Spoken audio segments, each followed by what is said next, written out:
Muito bom dia. Eu sou Antônio Manuel Cabral, presidente do Conselho de Administração do Caminho de Ferro de Benguela. E, portanto, é tudo. Muito bom dia. Sou o presidente do Conselho de Administração do Caminho de Ferro de Moçambique.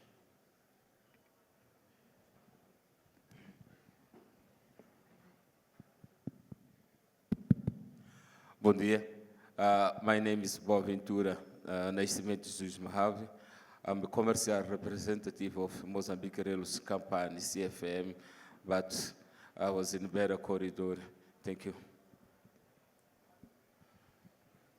Thank you, moderator. My name is Bruno Chingandu. I am from Tanzania Zambia Railways.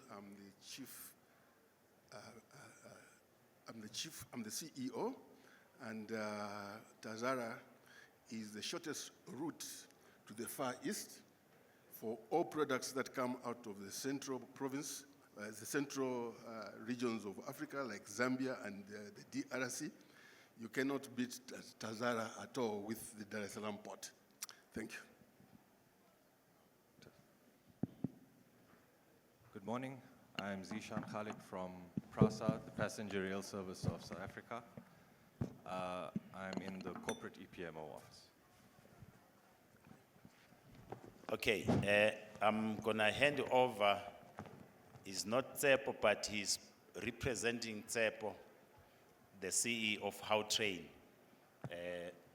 What we have done, I've brought your panel.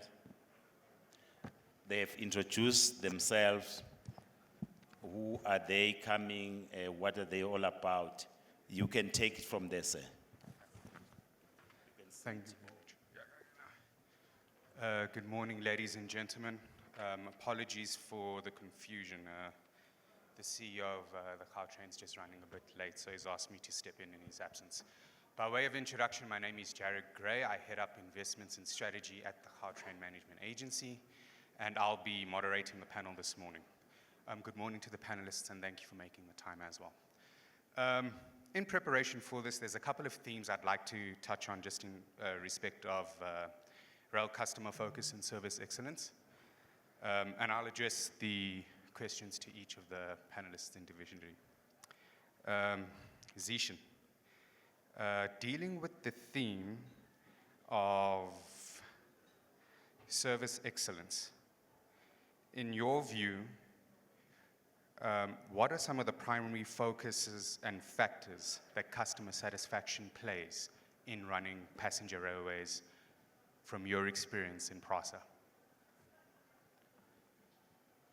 So good morning again. The customer satisfaction is obviously key. I think if you look at the previous panel when they spoke as well, even within freight as well as passenger, they were speaking specifically on, and the first priority is customer satisfaction, customer focus. So within PRASA as well, it's something we're definitely pushing on. We need to do a balance of customer satisfaction, our services, as well as looking at the funding that we have available and what we can do with the funding. So it's getting a balance of these factors. The one thing that PRASA is moving towards is an integrated ticketing system. It's specifically key for us, and it's one of the focus areas because not only is it gonna help the customers move between intermodal transport, it will also provide us with data to figure out exactly where customers are moving, what are the times that they move at, what is our peak, off-peak, etc. So we're getting a nice balance of moving towards digitization and integrated ticketing to then drive customer focus and customer satisfaction. I like what you mentioned on digitization and the ticketing. Just following up on that, Zishan, how's it currently measured within your organization? And do you sort of see those metrics changing in light with digital transformation? So in rail, digitization takes many forms, right? As I mentioned, we get the customer focusing side, and that is quite a significant funding and effort-based system that we have to put in, especially when you're looking at intermodal transportation. But there's also digitization within our services that we offer and within the organization. And this is another movement and focus that we're doing. So we're working very closely with our ICT departments to start digitizing all our process flows within the organization. So for example, even in the capital program space, we've got significant projects where we're trying to digitize our project management and project integration. We're also trying to create digital dashboards for all the executives so that not only can they see the train information and the passenger information, but they can also see the projects that we're doing, where are they at different stages. We're also doing significant digitization within our station modernization programs, and we're trying to bring digital systems within the stations as well. Okay. And just for the audience, are these projects already in the market, or are they getting prepared to go to market for partnering, for support, for opportunities to collaborate? So as it currently stands, we have a mix. The integrated ticketing system is something that we are working on. We've already started the processes of digitizing our project management. That's already in play, and we're in the development stages of that. Within station modernization and station upgrades as well, it's a mix. So certain stations, we have been pushing on it already. The other stations are up and coming. So for the audience and the private sector, as well as our partners, keep an eye out on the work that we do, and you can then start seeing where we can fit in. We also have the conversations at the various platforms that we're engaging on, and we do have good relationships with the digital partners as well. Sure. No, thanks very much, Zishan. Mr. Bruno Chingandu, and I hope I haven't butchered your name. On the topic of service delivery, how is service delivery maintained and kept consistent within service or rail service, according to yourself? Sorry, not clear. How do you maintain consistency in service delivery with regards to rail operations? Yeah, first of all, just to talk about passenger service.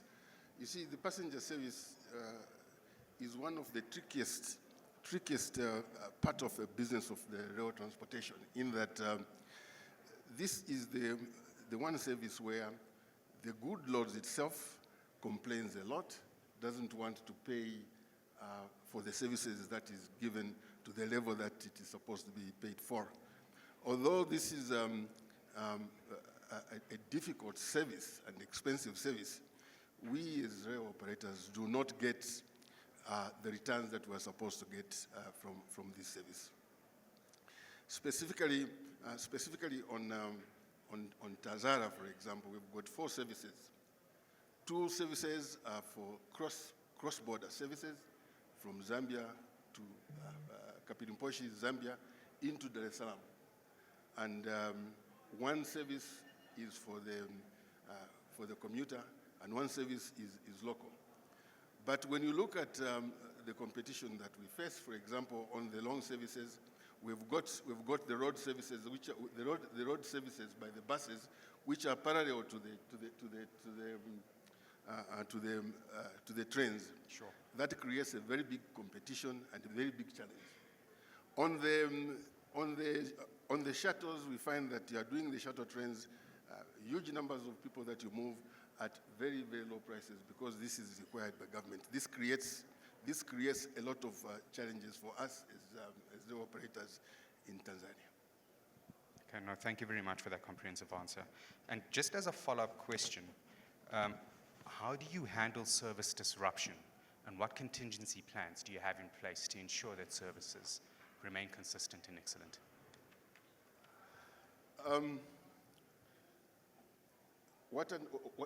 Can you say that question again, please? How do you handle service disruptions, so stoppages of services, and what contingency plans do you have in place to deal with the same? Specifically on Tazara, what we need to do is to try and integrate the technology into the passenger service. Right now on Tazara, everything is manual. We don't have we need to introduce e-ticketing. We need to introduce services on the train that makes riding a train to be an experience, not just as a means of transportation. For example, when you get into a train, it should have facilities like internet, it should have facilities for games, etc. Right now, it is just a means of getting from point A to point B. That is not sufficient. Okay. I like the fact that you've also touched on technology. Just by way of these initiatives, are they currently being implemented in Zambia Rail, or are they still out in the market, or will they go to market for support for opportunities to collaborate on? Sorry, I didn't get that again. The technologies in your rail service, are those currently being implemented, or are they still to go to market? Unfortunately, the technologies that we have today in our space specifically are outdated. The drivers that we need to put in place should be addressing the needs of the passengers today, but due to financial challenges, you find that the finances required for that are far higher than the returns they're going to get. And because we are run by two governments, it's very difficult to get the finances to drive what you need to do. No. Thank you very much, Mr. Chingandu. Mr. Antonio Cabral, your theme that I'd like you to deal with is employee engagement. From your perspective and in your operations, how important are employees to delivering services, and how important is the training they receive to delivering these services? Muito obrigado. Nós, para dizer que os serviços ferroviários dos caminhos de ferro de Benguela, Corredor Centro, iniciaram praticamente em 2012 com a reabilitação e modernização das infraestruturas ferroviárias. E nessa modernização, onde quase que se mudou tudo, linha, travessas, e temos uma fibra óptica que liga o litoral até a fronteira com a RDC. Portanto, nós não estamos ainda a utilizar os serviços através da fibra óptica, mas que nós temos estado a acompanhar também o desenvolvimento das tecnologias, sobretudo no que toca à bilhética.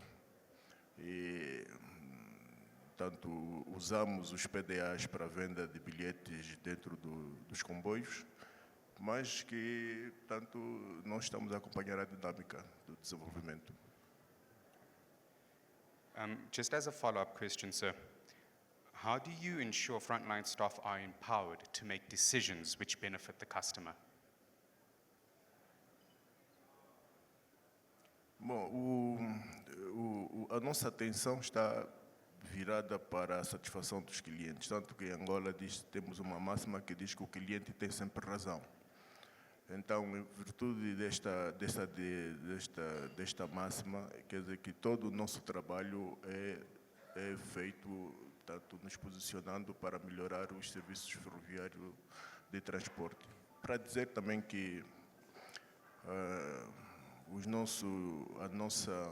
a nossa linha é de 1.300 quilômetros.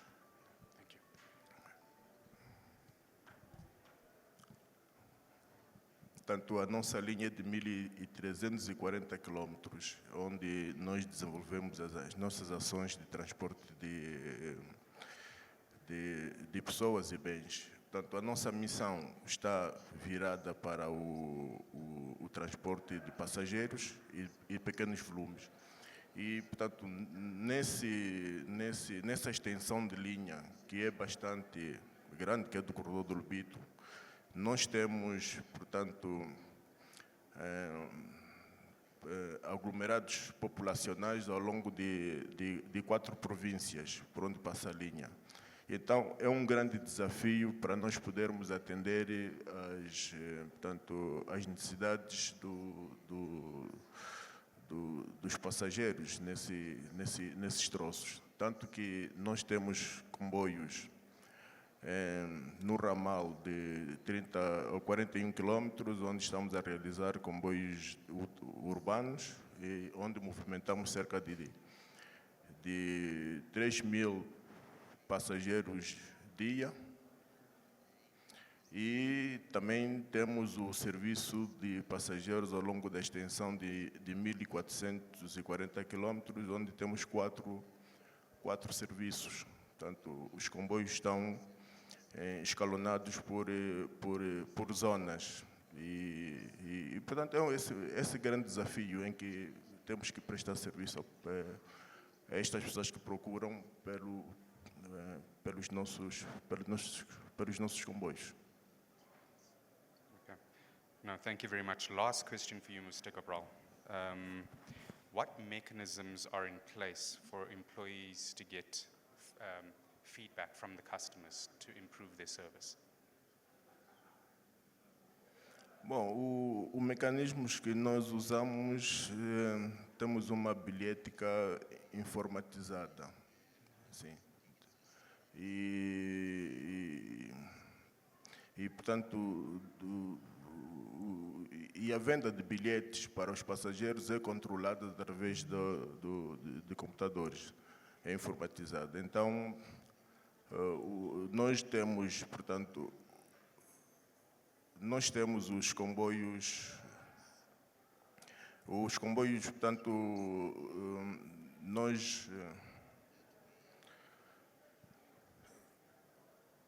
nós colocamos os passageiros em função do número de lugares, portanto, da capacidade do comboio. E isso tudo faz-se através do sistema de bilhética, que é, portanto, o sistema computadorizado a partir das estações. Mas temos também, aí podemos dizer que ao longo da extensão, temos zonas onde não existem, quer dizer, as nossas estações estão localizadas de 15 a 20 quilômetros uma da outra.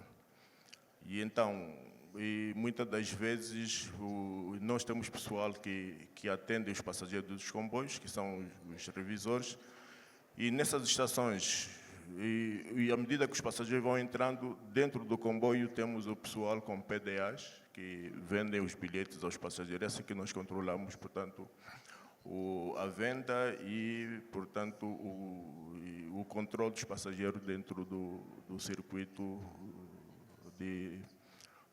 que nós estamos a explorar. Okay. No, thank you. Dr. Fernandez de Cruz, your theme, sir, would be in and around sustainability and social responsibility. I think the first question to you will be, in what ways do you engage communities to improve your service? Muito obrigado pela oportunidade mais uma vez.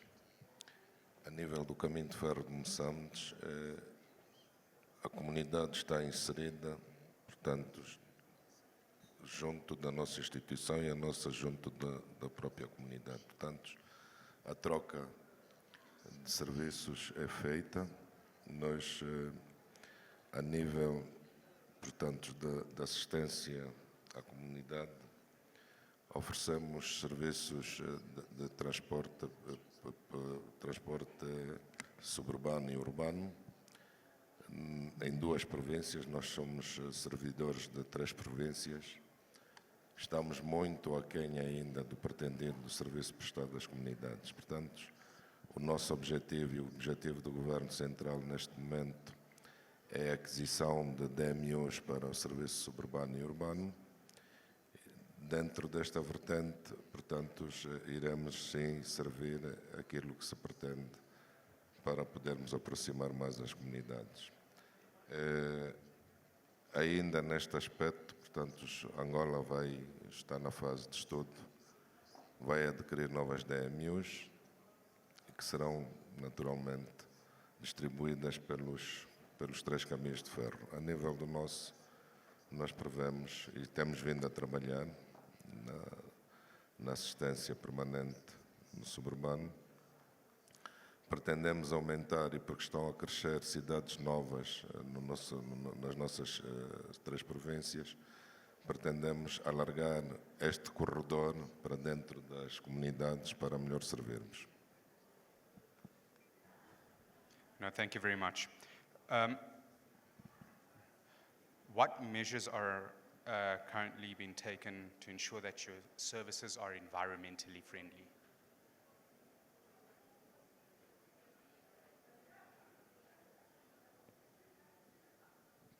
Vai lá.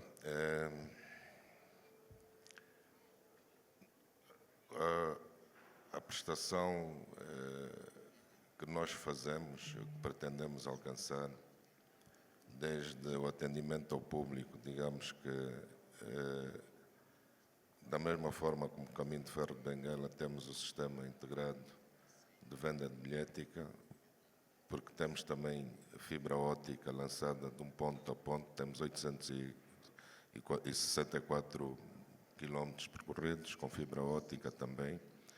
Esta mesma fibra óptica vem servindo já os serviços de comunicações do CFM, que pretendemos, para muito brevemente, pensamos que ainda este ano, começar a servir as populações, portanto, usuárias dos nossos serviços.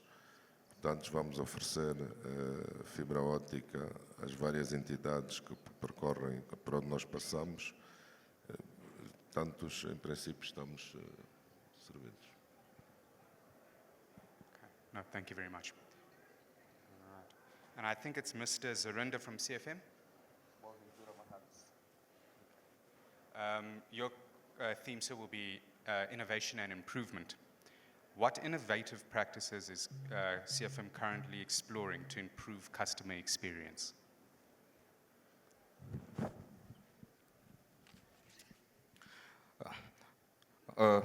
Thank you. First, I want to correct the name. Ermelina Siriza is my colleague sitting that side. My name, Boaventura Mahave, was some mistake in terms of the name. I want to say that in Mozambique, we have 3 regions before go to question. We have north, central region, and south of region. On the north of region of Mozambique, the operate is private sector. And central region Mozambique is just operated by Mozambique Railways Company, CFM. We have destination to Mashipanda line. We cover passenger train to Mashipanda, border with Zimbabwe. We have another passenger train from Beira to Moatiz with 575 kilometers. We have another train also to Marumbe with 300 kilometers. Also, in the south, we have also 3 big lines. They operate by CFM, connect to Santa Gracia, close to South Africa border. We have also Togoba, close to Eswatini. Also, Shikwalakwala, close to Zimbabwe. First, I want to say that CFM, Mozambique Railways Company, the total operation cost, they cover 75%. Passenger train in Mozambique is not a profit train. It's social responsibility. What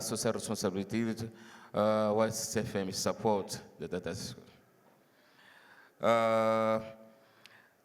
On Mashipanda, after 90 years, the passenger train was not running. We restarted this year to run passenger train to Mashipanda, close to Zimbabwe.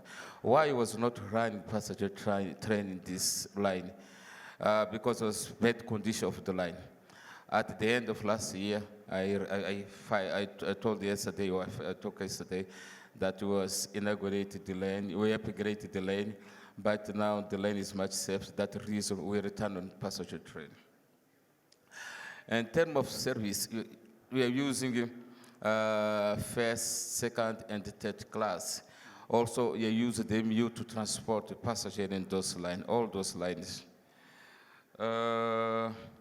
In terms of the growing, year by year, we are growing the number of passenger transport in our line. Like this, from January to July, transport was 4.5 million against, no, 4.5 million against 4 million in the same period. Means that in this year we are growing 11%. If you compare with same period, same year, last period, same year, and let's compare with last year, our growing is 16%. Means that we are increased the number. Many people they are looking for passenger train first because it's cheaper, it's safety. Although my colleague from Tazara said the people don't want to pay sometimes, even ourselves, even the price is very cheaper. the people don't want to pay. That is a big challenge. Also, recently in July, we inaugurated a new passenger terminal in Maputo. The total cost was $80 million of US dollars in July. New passenger terminal Maputo. Means that we are focused to create better service to our challenge. Also in Maputo station, we have Wi-Fi for passenger train on the station. That's free. We need to extend this for all of the line. And thank you. No, thank you very much. Ladies and gentlemen, I'll move on to the last theme, and I'll direct that to you, Zishan. Just in terms of the future outlook, what future trends in customer expectations do you anticipate when it comes to urban rail operations? Thank you. The question, tournament of passenger or tournament of staff? No, it's to PRASA. Yeah. You're welcome to answer as well. So, what you're seeing a move within the future trends of customer experience is that they want holistic transport solutions. And you're seeing this globally, not only in South Africa, right? Also, transport needs to be low cost as much as possible. So I think when you look at it from the customer perspective, firstly, they look at the cost element, and then they also look at the full integration across the board. But what's key, and it depends on your context, and looking at the African context as well, because we're developing our railway stations, or our railway network, we're not at a full maturity. It needs to be done in phases, and you need to start with, let's call it initially service delivery, right? So what we have done, for example, in PRASA for the past 5 years, especially in the last 2 years, we've really done a focus on service line recovery. And that's taking into context where our rail network was, the issues that we've had as well, and how we can then come back to the customers. So this includes things like being punctual, trying to be as reliable as possible, and then trying to be a mass mover, right? As you then mature, we're looking at service optimization, and service optimization will then start giving fixed schedules. You increase your reliability as well, and you start doing levels within the optimization of modernization, and maybe increase passenger trips, etc. Then you start looking at service or service modernization, and that's where you start then full integration with intermodal transports, cross-regional support. And I think when you look at the African setting, it's something we really, really need to start focusing on. The African continent is huge. There's significant potential across the board. Previous panelists have been speaking about this, not only in the passenger side, but also the freight and commodity and services side as well. So this is where we need to expand, and I think this is where the focus needs to be, especially looking at the future. Instead of having a, let's call it regional view, we start looking at an African view, and we start developing African solutions for African problems. No, thanks, Zishan.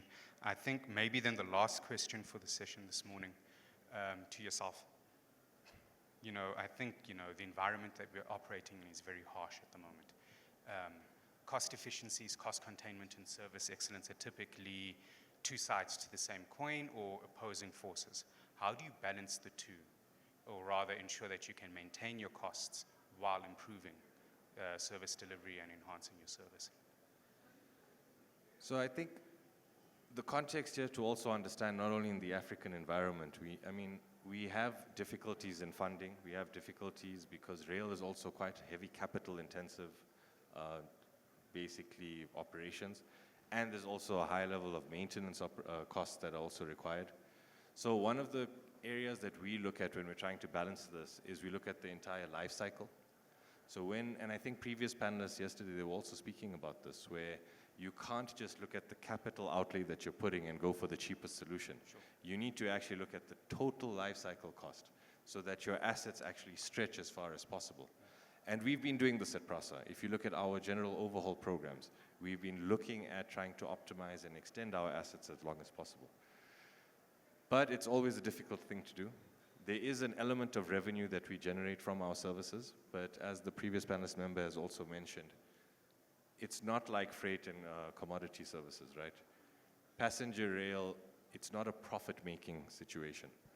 So one of the things that PRASA is doing and has been doing in the past is we use our secondary mandate to generate revenue to complement our services, right? And that then tries to translate into additional revenue. Our secondary mandate being commercialization of our properties, looking at our stations, trying to get that as commercial as possible. We recently built some student accommodation in Cape Town, for example, as well, very close to the station.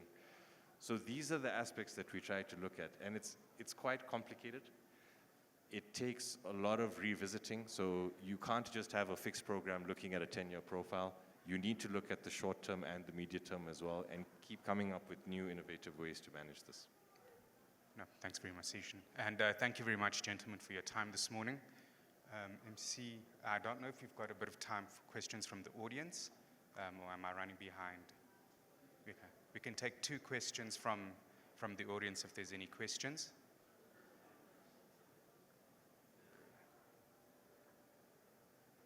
Okay.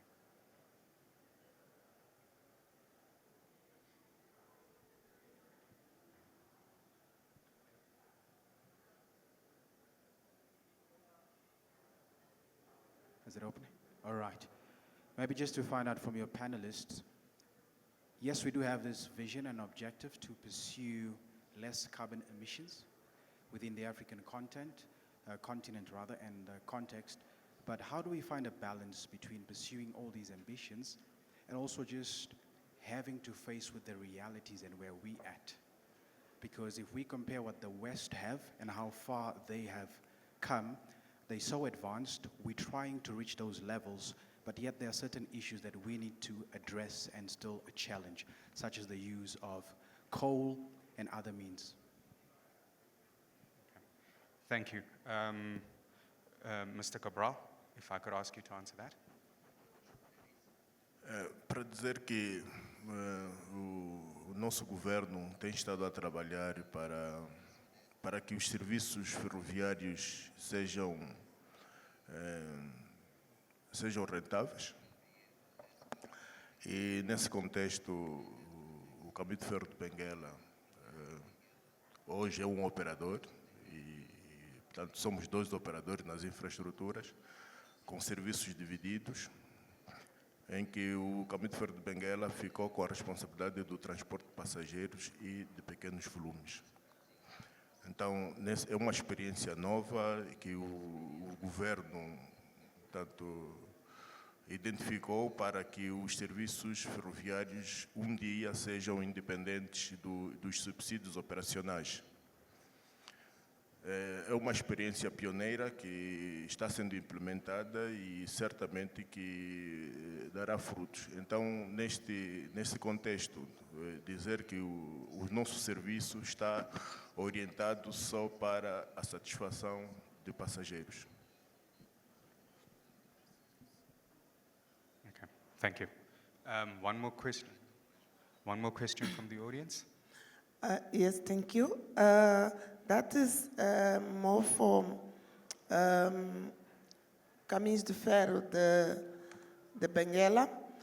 Gostava de perceber como é que nós fazemos a avaliação da satisfação dos nossos clientes. Pela experiência, o que nós fazemos no Caminho de Ferro, Moçambique, fazemos a avaliação ao cliente, interagimos com os clientes para termos o feedback, se eles estão satisfeitos ou que tipo de serviços gostariam que nós adicionássemos e aí temos o retorno e conseguimos implementar algumas estratégias como novas rotas, que incluímos que horários que talvez gostariam que a gente fizesse e isso melhora aquele serviço que nós prestamos, porque podemos estar a inovar e a fazer um serviço que talvez o cliente gostaria de algo adicional. Então, queria deixar essa deixa e também, ao mesmo tempo, perguntar se tem feito esse tipo de serviço para o feedback do cliente. Obrigada. Muito obrigado. Dizer que, conforme eu disse, que o Caminho de Ferro é bastante extenso, nós exploramos cerca de 1.340 quilômetros e temos um ramal de 41 quilômetros, onde também temos os serviços urbanos, e onde movimentamos cerca de 3.000 passageiros dia, e nesse troço de 40 quilômetros, 41 quilômetros, nós temos serviços de DMUs, unidades diesel motoras, e com capacidade de 700 pessoas por cada unidade. Portanto, nós temos comboios cruzados e nesse troço estamos a realizar 10 comboios dia, tanto 5 a sair do Lubito e 5 a sair de Benguela, portanto, no total são 10 ao fim do dia.